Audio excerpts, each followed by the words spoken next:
Seri 10 Pedang Kayu Harum, Si Kumbang Merah, Cerita, Ho Ping Hu, Audiobook, Novel Silat, Bab 3. Melihat ini, 7 orang tukang pukul itu menjadi marah.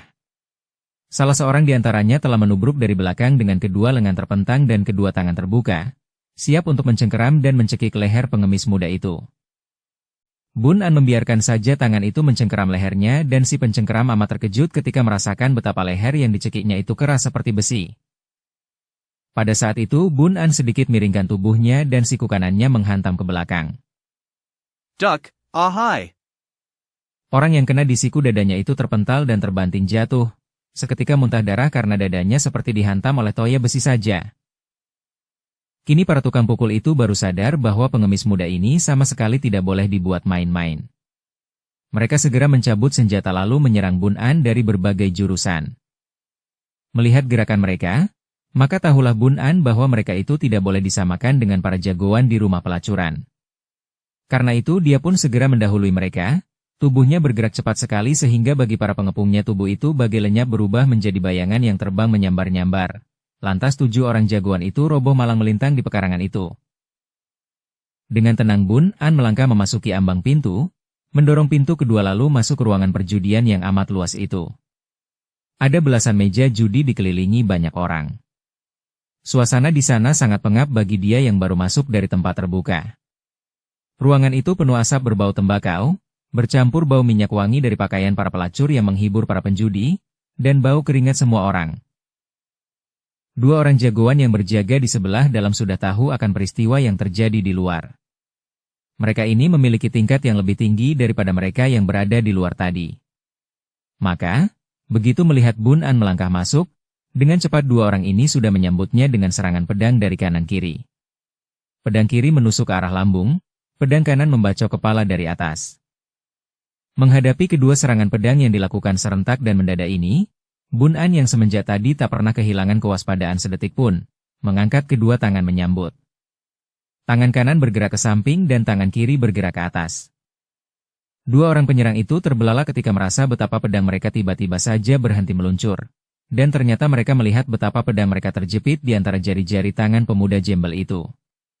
Mereka segera mengerahkan tenaga membetot untuk melepaskan pedang dari jepitan jari tangan, akan tetapi sia-sia karena pedang itu seperti terjepit oleh jepitan baja saja. Sangat pengap bagi dia yang baru masuk dari tempat terbuka. Ruangan itu penuh asap berbau tembakau, bercampur bau minyak wangi dari pakaian para pelacur yang menghibur para penjudi, dan bau keringat semua orang. Sebelum mereka sempat mengetahui apa yang akan terjadi, kedua kaki Bun An dengan bergantian tetapi cepat sekali seolah-olah kedua kaki itu bergerak berbarengan saja. Telah menendang sehingga kedua orang itu terpelanting roboh dan tak mampu bangkit kembali karena sambungan lutut kaki mereka terlepas. Pedang mereka telah berpindah ke kedua tangan Bun An. 5 orang jagoan lain cepat maju mengepung dan langsung mengeroyok, menggerakkan senjata mereka, akan tetapi nampak sinar bergulung-gulung dari 2 batang pedang yang berada di tangan Bun An. Terdengar teriakan-teriakan yang disusul robohnya 5 orang itu karena lengan mereka telah terluka dan mengucurkan darah. Kini semua orang merasa gentar, bahkan jagoan-jagoan lain mengundurkan diri menjauh. Karena tidak ada yang berani menyerangnya, Bun An melempar kedua pedang ke atas lantai, kemudian melangkah perlahan-lahan ke tengah ruangan.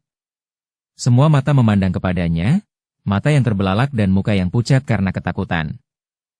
Bun An memandang ke sana-sini, mencari-cari sampai akhirnya dia melihat orang yang dicarinya.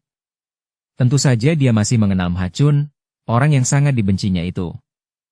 Bekas pengawal itu kini sudah berusia 40 tahun lebih. Rambut kepalanya sudah bercampur uban, namun wajahnya yang gagah tidak berubah. Hanya perutnya yang kini menggendut, namun tubuhnya masih nampak kokoh kuat.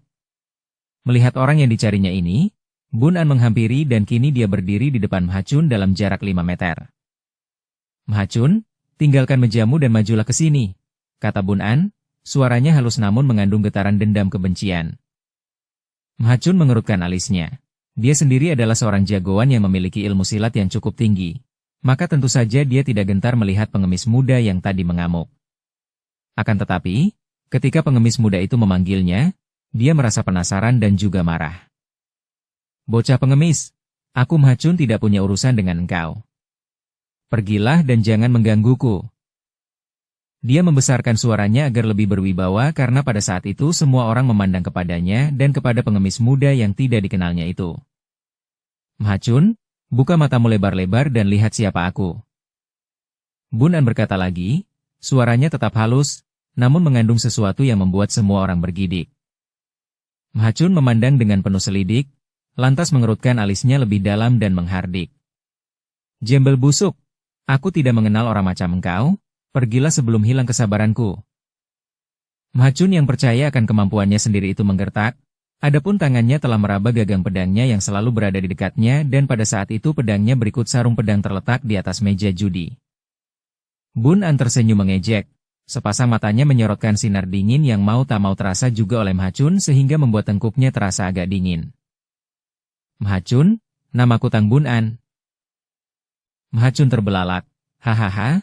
Engkau setan cilik ternyata kini sudah menjadi orang yang tidak berharga," katanya sambil meninggalkan meja menghampiri Bun An.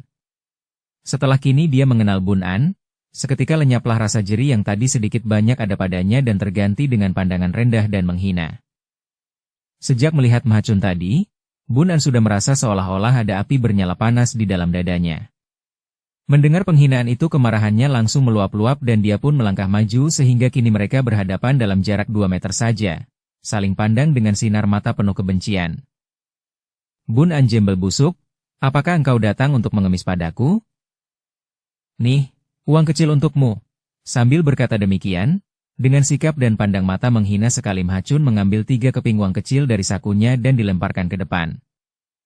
3 keping uang itu mengenai tubuh Bun An, lantas jatuh ke bawah mengeluarkan suara berkeretekan. Tidak terlalu nyaring.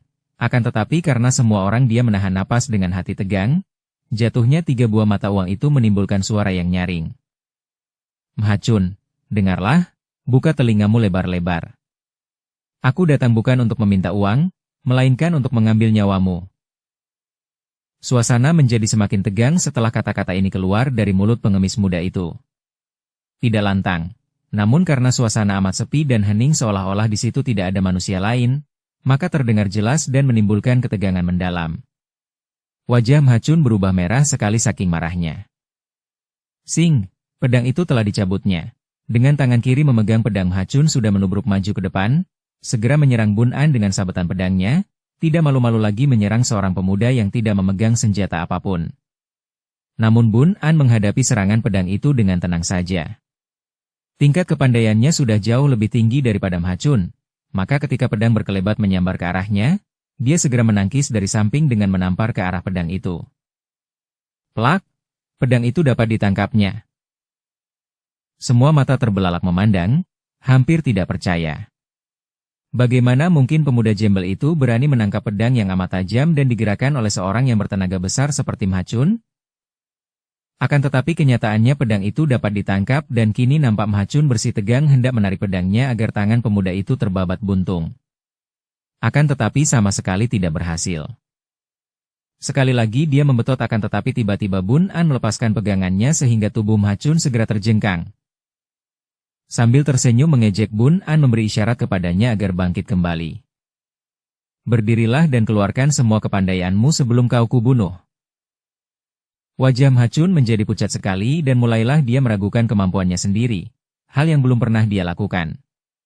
Apa yang dialaminya tadi terlalu hebat dan nyalinya sudah menciut, bahkan kedua kakinya mulai gemetar. "Kawan-kawan, bantulah aku!" teriaknya tiba-tiba, lantas dia pun mendahului menyerang dengan membabi buta. Kini semua jagoan yang berada di sana seperti baru sadar bahwa ada seorang pemuda berpakaian seperti pengemis yang lihai sekali sedang mengacau di rumah judi itu, bahkan mengancam nyawa seorang kawan mereka. Belasan orang jagoan, baik yang bertugas sebagai penjaga keamanan di situ maupun yang datang sebagai tamu dan penjudi, cepat mencabut senjata masing-masing dan menyerbu ke arah Bun An. Pemuda itu sudah marah sekali. Serangan Mhachun yang membabi buta itu disambutnya dengan tamparan keras ke arah lengan Mhachun. Mhachun berteriak kesakitan, kemudian pedangnya terlepas dari pegangan karena lengan kanannya terasa nyeri bukan kepalang seperti dipukul dengan toya baja. Pada saat itu teman-temannya sudah menyerbu, maka dengan cerdik Mhachun menyelinap di antara orang banyak lalu melarikan diri ke loteng.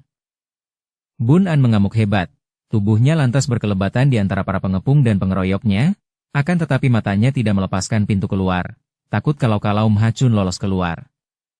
Dia marah karena kehilangan Mhachun yang menyelinap di antara orang banyak. Bun An menggerakkan kaki dan tangannya, maka mulailah pengeroyok berpelantingan ke kanan-kiri. Bukan hanya tubuh para pengeroyok, akan tetapi juga meja judi dan bangku-bangku beterbangan karena ditendangi oleh Bun An yang mengamuk sambil mencari-cari Mhachun. Dalam waktu beberapa menit saja belasan orang jagoan sudah roboh malang melintang tidak sanggup bangun lagi dan hanya dapat merintih kesakitan. Para tamu yang tidak ikut mengeroyok sudah merapatkan diri di dinding dengan wajah pucat. Sesudah tidak ada lagi yang menyerangnya, Bun An mulai mencari-cari dengan matanya. Dia melihat seorang laki-laki gendut yang tadi bersikap angkuh dan sekelebatan dilihatnya sebagai majikan tempat itu. Sekarang orang itu sedang bersembunyi di balik meja yang roboh. Tubuhnya yang gendut itu menggigil seperti diserang demam. Dengan sekali loncatan saja Bun An sudah tiba di belakang orang itu, lalu dengan sekali cengkeraman pada pundak si gendut itu, dia menariknya berdiri dan si gendut menahan jerit seperti seekor tikus terjepit.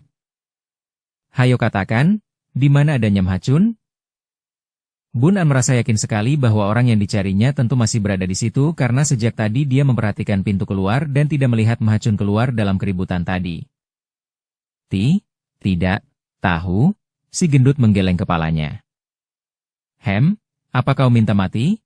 Bun An menekan pundak si gendut itu yang tiba-tiba saja merasa betapa tubuhnya bagaikan ditusuk-tusuk 1000 jarum. Dia kini tidak lagi menahan jeritnya, melainkan menguik-nguik seperti seekor babi dimasukkan ke ranjang. Kau masih tidak mau mengatakan di mana dia? Di loteng, kata si gendut yang tiba-tiba saja terkencing-kencing di celana. Bun An mendorongnya sehingga dia roboh terguling-guling dan cepat lari menaiki tangga menuju ke loteng. Semua orang yang berada di ruangan bawah itu kini memandang ke atas. Di loteng itu ada ruangan besar berikut beberapa buah kamar di mana para pemenang permainan judi boleh menghamburkan uangnya kepada para pelacur yang siap melayani mereka. Bun An segera memeriksa setiap kamar dan pada kamar ketiga, tiba-tiba saja dia diserang orang dari dalam kamar dengan sebatang pedang. Penyerang itu bukan lain adalah Mhachun yang sudah memperoleh sebatang pedang lagi. Akan tetapi Bun An sudah waspada. Begitu pedang meluncur dia segera mengelak, lalu tangannya menangkap pedang sambil kakinya menendang lengan kanan lawan. Terpaksa Mhachun melepaskan pedangnya dan dia hendak lari turun. Akan tetapi tangan kiri Bun An segera menampar dan mengenai tengkuknya sehingga dia pun terjungkal roboh. Semua orang melihat peristiwa di loteng itu dengan mata terbelalak. Dilihat dari bawah, apa yang terjadi di atas itu seperti permainan wayang saja. Karena melihat sudah tidak ada jalan keluar lagi, maka timbullah rasa takut di hati Mhachun. Tanpa malu-malu lagi dia lalu berlutut dan menyembah-nyembah kepada Bun An. Bun An, ampunkanlah aku. Ingatlah bahwa aku adalah ayah tirimu. Dahulu aku pernah menyayangimu. Ingatkah engkau ketika dahulu aku memberi hadiah kepadamu? Ampunkan aku, Bun An. Dukung channel Novel Silat dengan subscribe, follow, like, komen dan share. Kemarahan Bun An semakin menjadi ketika diingatkan akan peristiwa yang lalu. Memang dulu, pada waktu masih menjadi kekasih ibunya di rumah keluarga Tang, orang ini sering mengambil hatinya dengan memberi barang-barang mainan, juga mengancamnya karena dialah yang menjadi jembatan antara ibunya dengan orang ini. Kepara jahanam, masih ada muka engkau untuk minta ampun dan mengaku ayah tiriku? Apakah engkau juga masih ingat saat memukuli dan menyiksaku, bahkan menendangku? Sudah lupakah engkau dengan apa yang kau lakukan terhadap ibuku? Engkau hamburkan semua harta benda ibuku dan setelah habis, engkau sia-siakan ibuku, engkau siksa dia, kau pukul dan tendang, dan akhirnya kau jual. Ampun, Mhachun menyembah-nyembah ketakutan, keringat dingin sebesar kedelai keluar dari tubuhnya. Dan ingatkah engkau betapa engkau sudah merencanakan pembunuhan terhadap ayah kandungku? Kau racuni dia sampai mati, bukan aku, ampun, tapi ibumu, ampunkan aku, pengecut hina.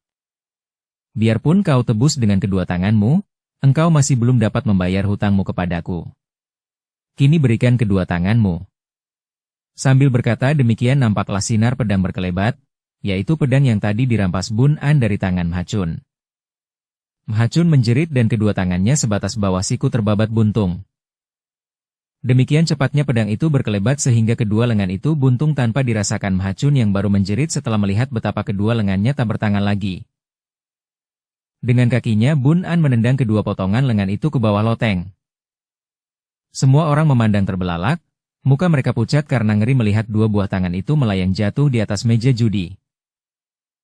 Mhachun langsung menjerit-jerit ketika Bun An menghardik.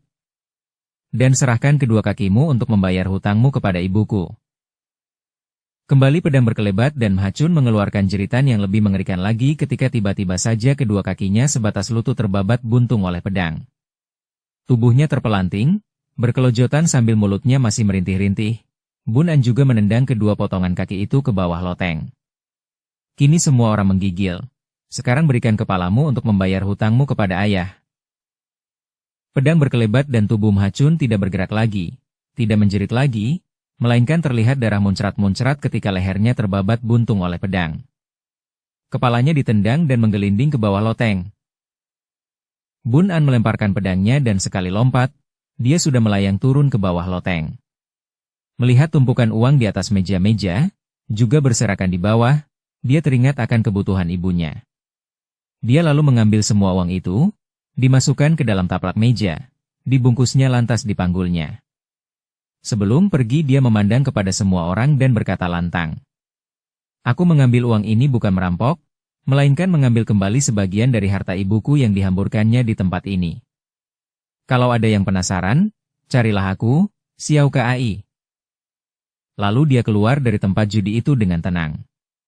Tak ada seorang pun yang berani bergerak melarangnya, bahkan tidak ada yang berani bergerak sebelum Bun An pergi jauh dari tempat itu. Dengan uang yang diambilnya dari tempat judi, Bun An mengajak ibunya untuk pulang ke dusun tempat asal ibunya. Di dusun ini, Bun An membeli rumah sederhana dan sebidang tanah. Atas desakan ibunya dia membuang pakaian jembelnya dan mengenakan pakaian biasa. Kini jadilah dia seorang pemuda yang tampan.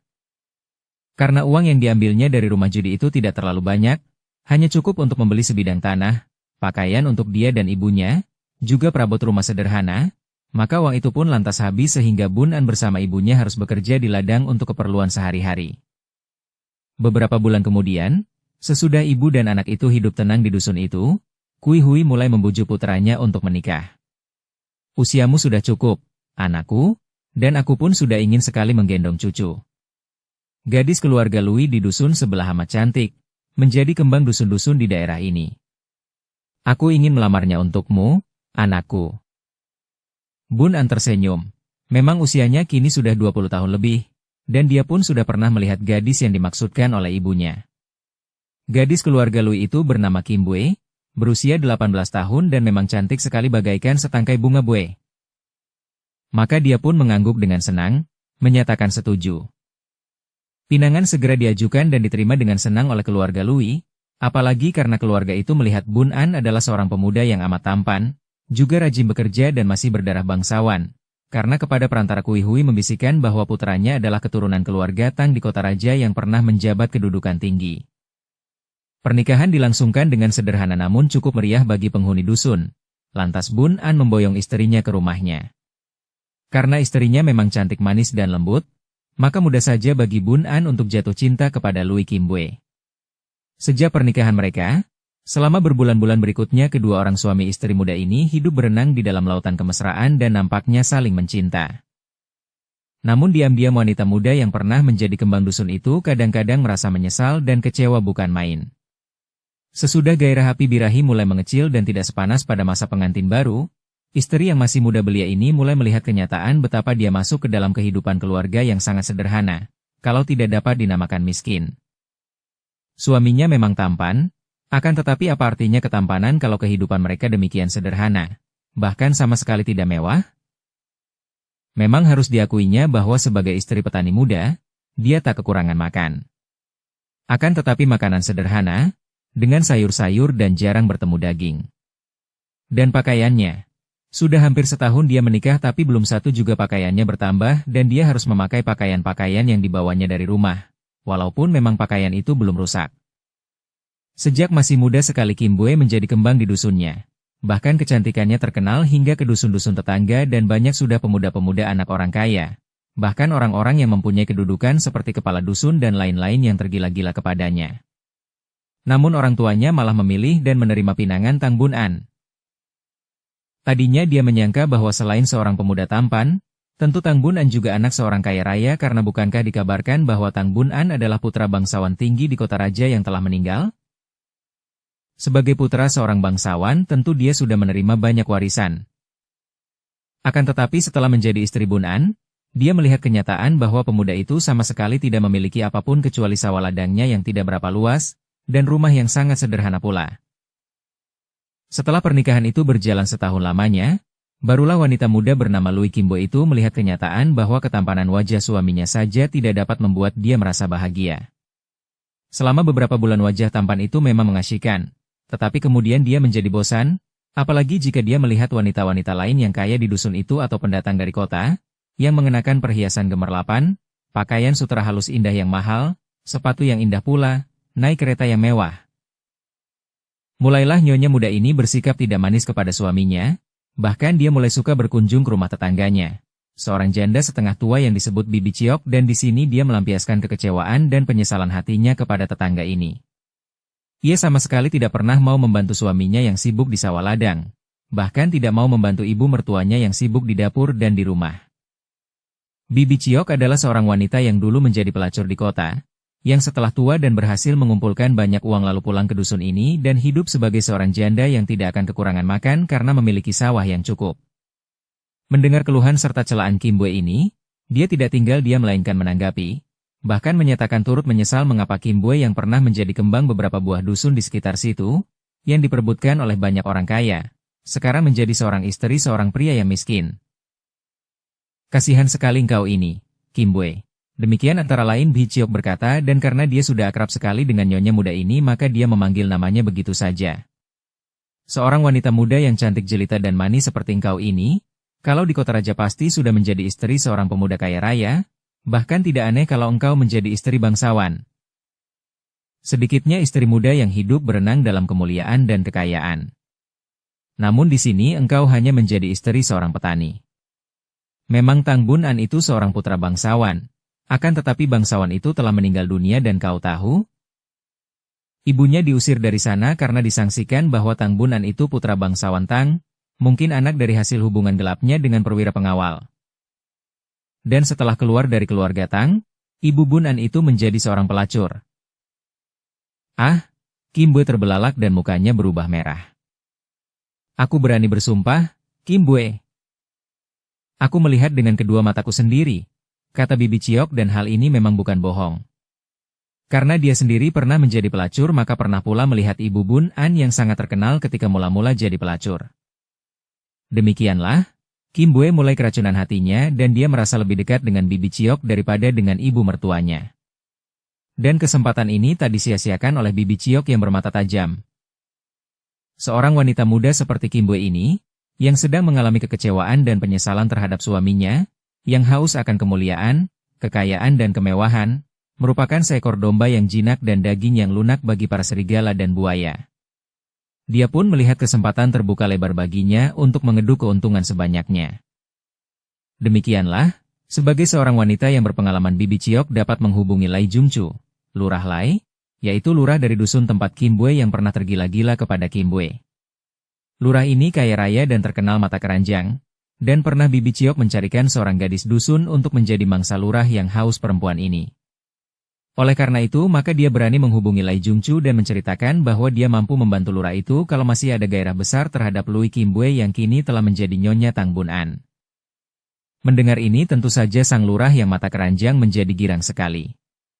Bibi Ciok menceritakan pula betapa setelah menikah, Kim Bue kini bagaikan setangkai bunga yang menjadi mekar semerbak harum dan sangat menggairahkan.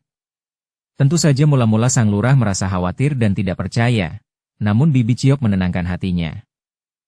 Kalau memang Jungcu berhasrat, jangan khawatir.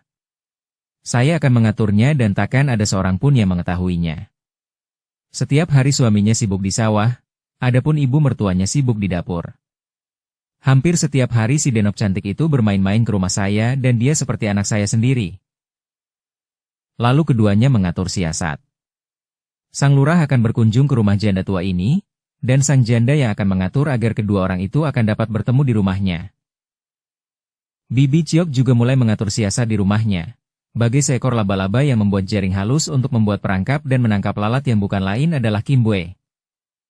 Seperti sambil lalu mulailah dia bercerita kepada Kim Bue ketika nyonya itu datang berkunjung. Betapa dia baru saja pulang dari dusun tempat asal Kim Bue. Wanita muda itu tentu saja segera tertarik dan mendengarkan dengan penuh perhatian. Kebetulan sekali aku bertemu dengan Lai Jungcu. Engkau tahu lurah dari dusunmu itu, yang masih gagah dan ramah sekali?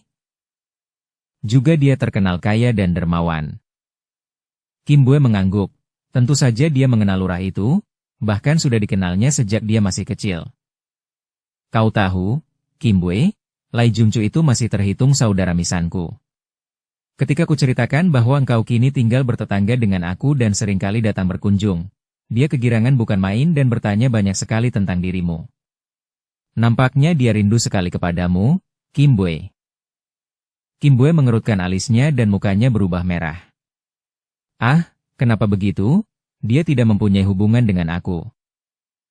Ai, benarkah engkau tidak tahu, Kim Bue? Semenjak dahulu lurahmu itu tergila-gila kepadamu dan dia sangat mencintaimu, Kim Bue. Mencintai setengah mati dan dia mau mengorbankan apapun asal dapat bertemu denganmu. Ah, Bibi Ciok, Kim Bue menjerit kecil dan pura-pura marah. Aku tak mau mendengar obrolanmu ini dan biarlah aku pulang saja. Dia memperlihatkan sikap marah dan bilang hendak pulang, akan tetapi tidak beranjak dari kursinya. Bibi Ciok yang berpengalaman itu lalu menubruk dan merangkulnya. Maafkan aku, anak baik, bukan maksudku untuk membuat kau kikuk dan tidak enak hati. Aku hanya berkata yang sesungguhnya saja. Dan dia, lurah itu, juga tidak bermaksud menghinamu. Dia amat menghormatimu dan menghargaimu seperti seorang bidadari dari langit. Demikianlah, sedikit demi sedikit sang laba-laba mulai memancing dan memasang umpan pada perangkapnya untuk menjebak lalat itu. Dengan rayuan mautnya, Bibi Ciok akhirnya berhasil membujuk Kim Bue untuk berwajah cerah lagi. Bahkan mendengarkan wanita tua itu mengobrol dan memuji-muji lurah Lai itu. Dia mengatakan bahwa lurah itu belum begitu tua dan masih amat kuat. Bahkan sangat terkenal di kalangan para wanita sebagai seorang pencinta dan peraih besar yang pandai menyenangkan hati wanita. Selain itu dia royal pula dengan hadiahnya sehingga banyak wanita-wanita muda, baik masih perawan, janda maupun yang masih bersuami, bermimpi untuk dapat dipilih lurah itu menjadi kekasihnya. Malam itu Kim Bue tidak dapat tidur setelah dijejali banyak pujian-pujian atas diri lurah itu. Dia membayangkan wajah lurah Lai yang selamanya belum pernah diingatnya. Sesuai dengan siasat yang telah diatur oleh Bibi Ciok, beberapa hari kemudian muncullah lurah Lai selagi Kim Bue pagi-pagi sudah datang berkunjung. Dari luar lurah itu sudah berteriak-teriak memanggil Bibi Ciok yang berpura-pura kaget. Tentu saja muka Kim Bue seketika menjadi merah dan dia pun bangkit hendak pergi dari situ. Akan tetapi Bibi Ciok cepat mencegahnya. Ai, Kim Bue, ini terjadi hanya secara kebetulan saja. Engkau tamuku, dan dia datang bertamu, apa salahnya? Kalau engkau pergi berarti menghinanya dan juga membuat aku merasa tidak enak sekali. Duduklah dan tinggallah sebentar saja. Kim Bue pun terpaksa duduk kembali. Muncullah lurah itu dengan pakaian mewah dan rambutnya yang tersisir rapi. Dan kedua tangannya membawa beberapa gulung kain sutra beraneka warna. Indah sekali. Bibi Ciok, aku datang membawa hadiah untukmu. Katanya pura-pura tidak melihat Kim Bue yang duduk di sudut. Bibi Ciok menyambut dengan girang bukan main. Ia menerima gulungan-gulungan sutra itu dan memuji-mujinya. Pada saat itu agaknya barulah lurah itu melihat Kim Bue dan dia pun berseru kaget. Aih, Bibi Ciok, siapa? Siapa? Ah, apakah ada seorang dewi dari langit yang turun?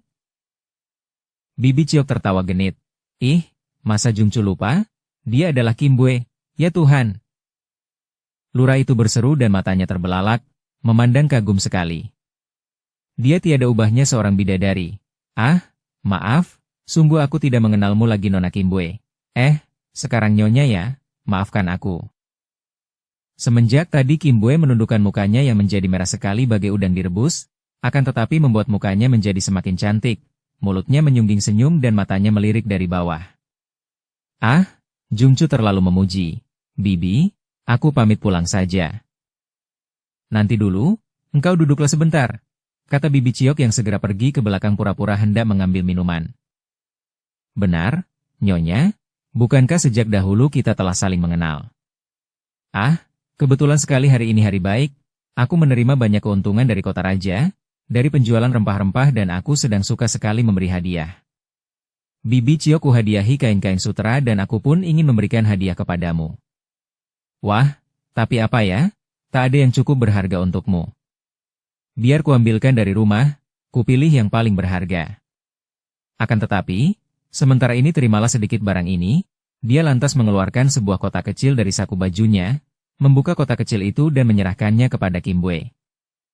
Dari sudut matanya Kim Bue melihat kotak kecil terbuka itu dan mukanya berubah pucat kemudian merah kembali. Kotak itu berisi perhiasan dari emas permata yang membuat jantungnya berdebar tidak karuan. Belum pernah dia melihat perhiasan seindah itu, apalagi memakainya. Dia tidak berani menerima dan hanya menundukkan mukanya. Pada saat itu pula Bibi Ciok keluar membawa seguci arak.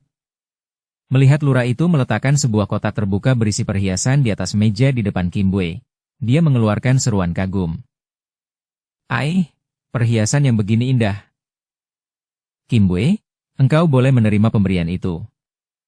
"Ah, cobalah betapa pantasnya engkau memakai perhiasan ini." Setengah memaksa nenek itu segera mengenakan gelang dan cincin di tangan Kim Bue yang membiarkannya saja sambil menundukkan mukanya. Pada waktu Bibi Ciok hendak memasangkan hiasan rambut dan kalung, lurah itu menghampiri dan berkata, "Biarlah aku yang membantu memakaikannya." Antara lurah itu dengan Bibi Ciok lalu terjadi permainan mata. Dan seperti sudah mereka rencanakan, setelah melihat betapa Kim Bue manda saja, hal itu berarti bahwa umpan serta pancingan mereka mengena. Bibi Ciok tersenyum, mengangguk dan dia pun keluar dari rumahnya sendiri untuk berjaga di luar. Lurah Lai lalu mengambil hiasan rambut dan mengenakan hiasan itu di rambut kepala Kim Bue. Wanita ini menggerakkan kepala seperti hendak mencegah dan dia kelihatan gugup melihat betapa pintu depan ditutup dari luar oleh Bibi Ciok. Akan tetapi Lurah Lai berseru, "Ai, alangkah indahnya rambutmu. Betapa hitam, halus, panjang, dan harum pula. Dan cocok sekali memakai hiasan rambut. Dan ini kalungnya, biarlah kupakaikan juga." Dan dia pun mengenakan kalung itu di leher Kim Bue, menyentuh kulit leher, membelainya dan di lain saat, lurah itu telah merangkul leher Kim Bue, menciumi leher itu, lalu ke muka dan akhirnya memondong Kim Bue memasuki kamar Bibi Ciok. Kim Bue hampir pingsan karena malu dan jantungnya berdebar tegang, namun dia tidak berani berteriak karena malu. Dan juga pemberian itu telah melunakkan hatinya maka dia pun manda saja ketika Lurah Lai menyatakan cinta dan kagum dengan perbuatan. Demikianlah, betapa berbahayanya menjadi seorang wanita apabila menghadapi rayuan pria. Pria yang sudah tergila-gila kepada seorang wanita akan menggunakan segala daya upaya untuk menjatuhkannya. Dia tahu saja apa yang menjadi kelemahan hati seorang wanita. Dan kelemahan itu yang disinggungnya sehingga si wanita akan jatuh dan takluk. Ketika perbuatan hina itu dilakukan oleh kedua orang dalam kamarnya, Bibi Ciok duduk di luar, tersenyum-senyum sambil menghitung-hitung keuntungan yang akan didapatnya dari perjinahan antara dua orang yang sudah lupa diri itu. Tiada kesenangan yang tidak diulang oleh manusia yang lemah ini.